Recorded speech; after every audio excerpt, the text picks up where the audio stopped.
దొరుకుతాడు నా మెదక్లో ఒక ఆయన చెట్టు ఎక్కి ప్రాణం కాపాడుతుంది. ఇట్లనే చెప్పలేము, ఏమైనా జరుగుతుంది కదా. అదృష్టము దేవుడు ఉన్నాడు, భయపడకు. ఆయన మెదక్లో చెట్టు ఎక్కి ప్రాణం కాపాడుతుంది.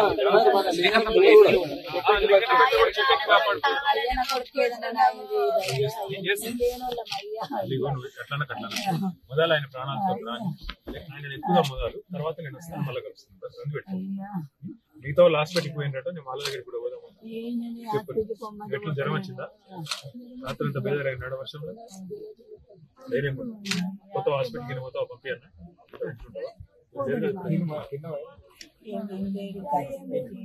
చూసుకోండి, మరి నేనంత బేదారైతే చూసుకోండి. నేనేం చేస్తా అంటే మొదలు ఈ పని చేస్తాను, చేస్తా బిడ్డ.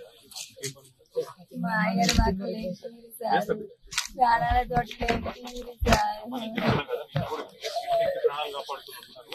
భయపడదు, అయిపోయిందని భయపడదు. చెప్పలేము, అంత రాత్రి అంతా చీకటే కదా.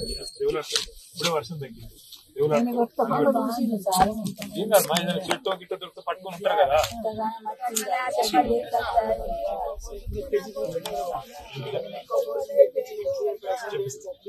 చెప్పిస్తాను అమ్మా, టెన్షన్ పడకు. మన వాళ్ళు అందరూ ఉంటారు, వాళ్ళకి నేను మళ్ళీ వస్తాను, మాట్లాడుతాను.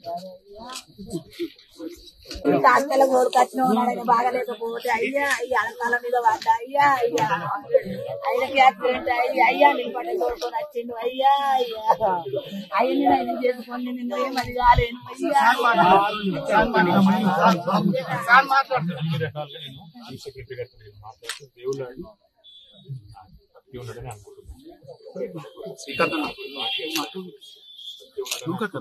చెప్పలేము, ఇష్టం ఉంటుంది, చెప్పలేము. దేవుడు తప్పకుండా చెప్తాడు.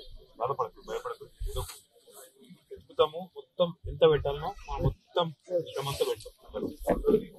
లేకుంటే మళ్ళీ వచ్చి పంపిస్తాను. మొదలైన దొరకాలి, మొత్తం దాన్ని చూద్దాం. పిల్లలను మీకు బిల్లుది నువ్వు చెప్పినావు, నాకు అర్థమైంది.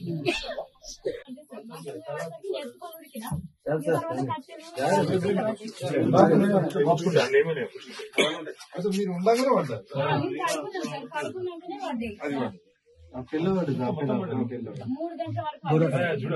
చూడలే ఇప్పుడే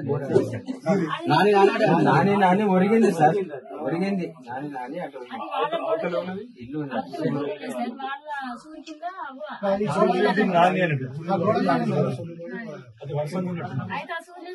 కింద